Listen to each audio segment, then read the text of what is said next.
আসসালামু আলাইকুম। আমন্ত্রণ জানাচ্ছি আজকে এপিসোডটি দেখার জন্য। আশা করছি কাছে দূরে সবাই অনেক বেশি ভালো আছেন। মুগ পাকন পিঠা তৈরি করব। এই পাকন পিঠাটা গুড় দিয়ে তৈরি করলেও ভালো লাগে, আবার চিনি শিরায় তৈরি করলেও ভালো লাগে। আমি দুইভাবেই করে দেখাচ্ছি এবং খুব সহজ ডিজাইনে পিঠাগুলো তৈরি করার চেষ্টা করেছি। আশা করছি অনেক বেশি ভালো লাগবে। ভালো লাগলে লাইক কমেন্টে শেয়ার করে পাশে থাকতে পারেন। এখানে 1 কাপ পরিমাণ মুগ ডাল নিয়ে নিলাম। মুগ ডালটাকে আমি ভেজে নেব বা টেলে নিতে হবে শুকনো তাওয়ায়। 4 থেকে 5 মিনিট এভাবে টেলে নেওয়ার পর ভালোভাবে পানি দিয়ে ধুয়ে রাখবো। কয়েকবার পানি পাল্টে মুগ ডালগুলোকে ধুয়ে নিতে হবে। পরিষ্কার পানি চলে আসলে তারপর ভিজিয়ে রাখতে হবে। আমি 2 ঘন্টা ডালকে ভিজিয়ে রেখেছিলাম, তবে ডাল না ভিজিয়েও তৎক্ষণাৎ ভিজিয়ে রেখে প্রেসার কুকারেও ডালটা সিদ্ধ করে নেওয়া যেতে পারে। আমি এখন একটা কড়াইয়ের মধ্যে ডালটা সিদ্ধ হওয়ার জন্য বসিয়ে দিলাম। 3 কাপ পানি দিয়ে হালকা লবণ দিয়ে 1 ঘন্টা সময় নিয়ে ডালটাকে খুব ভালোভাবে সিদ্ধ করে নিয়েছিলাম। এই পর্যায়ে আসার পর সিদ্ধ হয়ে যাওয়ার পর নামিয়ে ঠান্ডা করে মিক্সার জারে একেবারে মিক্স করে নেওয়া যেতে পারে, তবে আমি একটা স্প্যাচুলা দিয়ে এভাবে প্রেস করে করে কিংবা ডাল ঘুটনি দিয়েও কাজটা করে নিতে হবে, মিহি করে নিতে হবে ডালটাকে। তারপর একটা কাই তৈরি করব। 1 কাপ ডালের জন্য 2 কাপ চালের গুঁড়ো নিতে হবে, আর আধা কাপ ডালের জন্য 1 কাপ পরিমাণ চালের গুঁড়ো নিয়ে নিতে হবে। এখন মিশিয়ে নিতে হবে। খুব ভালোভাবে মিশিয়ে নেওয়ার পর ডালের সাথে সিদ্ধ করে নিতে হবে। ডাল এবং চালের গুঁড়োটা যেভাবে করে আমরা রুটি তৈরি করার জন্য কাই তৈরি করি, ঠিক সেভাবে করেই কিন্তু এই কাজটা করে নিতে হবে। তো শেষের পর্যায়ে ঢেকে রাখতে হবে। সিদ্ধ করার পর ঢেকে রাখার পর নামিয়ে নিয়েছি এবং নামিয়ে একটা ডিম দিয়ে মথে নিতে হবে। খুব ভালোভাবে মসৃণ করে মথে ডোটা তৈরি করে নিতে হবে। ডিম দিয়ে তৈরি করার পর ডোটা তৈরি করার পর একটু নরম হয়ে যাবে। শেষের পর্যায়ে ঘি বা বাটার দিয়ে আরও মসৃণ ডো তৈরি করে নেওয়া যেতে পারে। তো আমি অর্ধেকটা ডো নিয়ে পিঠাগুলো তৈরি করে নেব। তো অল্প অল্প করে বাটার দিয়ে মসৃণ করে ডোটা তৈরি করে নিয়েছিলাম। হাত দিয়ে প্রেস করে করে ডোটা খুব ভালোভাবে তৈরি করে নিলে পিঠাগুলো কিন্তু খুব সুন্দরভাবে তৈরি করা যাবে এবং পিঠাও শক্ত হবে না। তারপর একটা অংশ নিয়ে একটা রুটি তৈরি করে নেব। রুটির পাতলাটা ঠিক এইরকম হবে, খুব বেশি পাতলাও হবে না, আবার খুব বেশি মোটাও হবে না। তো একটা ডিজাইন তৈরি করার জন্য আমি ছুরি দিয়ে বিভিন্ন অংশে ভাগ করে নিলাম। এটা কিন্তু দেখেই বুঝে নিতে হবে আমি কিভাবে করছি। যে কোনো ডিজাইনেই কিন্তু করা যেতে পারে এই মুগ পাকন পিঠাটা। তো কিনার দিয়ে একটা টুথপিক দিয়ে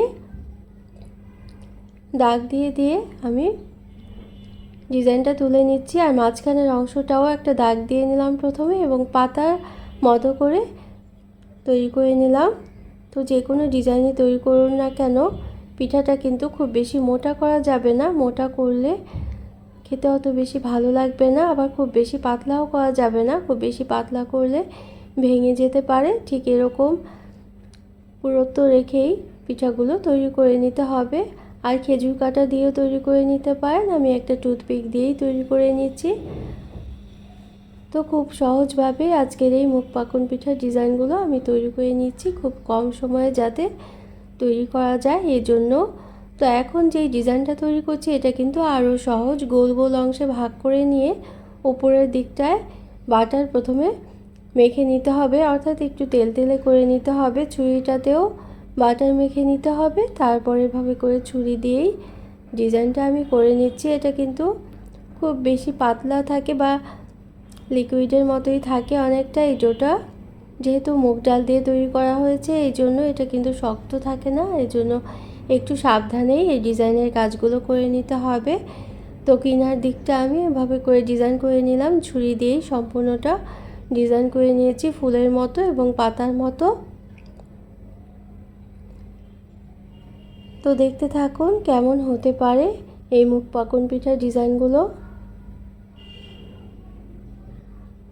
তো ডিজাইন যাই হোক, খেতে কিন্তু অনেক বেশি ভালো লাগে। যারা পিঠা খেতে পছন্দ করেন তারা কিন্তু খুব সহজভাবে এভাবে করে পিঠাগুলো তৈরি করে নিতেই পারেন।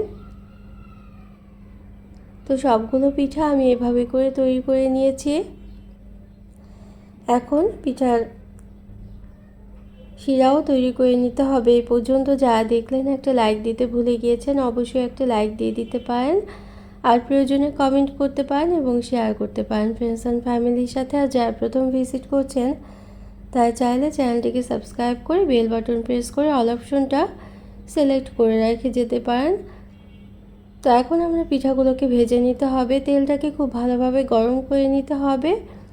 তো প্রতিটা পিঠার পিছন দিকটাও কিন্তু আমি সামান্য চিড়ে দিয়েছিলাম, যাতে পিঠাগুলো ভাজার সময় ফুলে না ওঠে। এই জন্য অল্প অল্প করে পিঠা দিয়েই ভেজে নিতে হবে। খুব বেশি পিঠা একসাথে দিলে ভাজাও হবে না ঠিকভাবে এবং ভেঙেও যেতে পারে। তো অল্প কিছু পিঠা আমি ভেজে শিরার মধ্যে দিয়ে দেখাচ্ছি। সব পিঠা কিন্তু এইভাবে করেই করে নিতে হবে। তো চিনি শিরায় ভিজানোটা আমি আর দেখাইনি, গুড়ে ভিজানোটাই দেখিয়েছি। তো এইভাবে করে 2 ব্যাচে 8 থেকে 10টা পিঠা প্রথমে ভেজে নিলাম। গুড়ের শিরাটা তৈরি করার জন্য 1 কাপ পরিমাণ পানির মধ্যে আমি 1 কাপ গুড় নিয়েছি। গুড়গুলো খুব চিকন করে কেটে নিয়েছি। কয়েকটা এলাচ দিয়েছি এবং মৌরি দিয়ে দিলাম 1/4 চা চামচের মতো। তারপর নেড়ে নিতে হবে 10 মিনিট। নেড়ে নেওয়ার পর যখন একটু ঘন হয়ে আসবে, এটা কিন্তু তারের মতো তৈরি করা যাবে না, পাতলা করেই রাখতে হবে।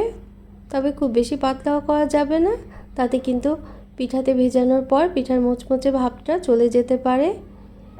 এজন্য হালকা ঘন করেই, ঠিক যেরকম আমি করেছি এভাবে যদি করে নিতে পারেন তাহলে পিঠাটা কিন্তু দারুণ মুচমুচে থাকবে শিরাতে ভিজানোর পরও। তো এভাবে করে আমি প্রায় 20 মিনিটের মতো শিরার মধ্যে রেখে দিয়েছিলাম। তারপর আমরা উঠিয়ে নিয়েছিলাম শিরা থেকে। শিরাতে সব সময় রাখলে, অনেক বেশি সময়ের জন্য রাখলে পিঠার যে মুচমুচে ভাবটা সেটা কিন্তু চলে যায়, নরম হয়ে যায় খুব বেশি। আর এই জন্যই মাত্র 20 মিনিট রাখলেই শিরার যে মিষ্টিগুলো সেটা কিন্তু খুব সুন্দরভাবে পিঠার মধ্যে সোক করে যাবে। তারপর উঠিয়ে পরিবেশন করে নেব। তো কেমন লাগলো আজকে আমার মুগ পাকন পিঠার রেসিপিটা অবশ্যই কিন্তু কমেন্ট করে জানাবেন। যারা সবসময় কমেন্ট করছেন তাদের জন্য রইল অসংখ্য অসংখ্য ধন্যবাদ। অন্য কোনো দিনে অন্য কোনো রেসিপি নিয়ে আসবো ইনশাল্লাহ। সেই পর্যন্ত সবাই অনেক বেশি ভালো থাকবেন। আমরা সবাই সবার জন্য দোয়া করব। ফেসবুক থেকে দেখলে অবশ্যই পেজটাকে ফলো করে রাখবেন। Thanks for watching. Allah Hafiz.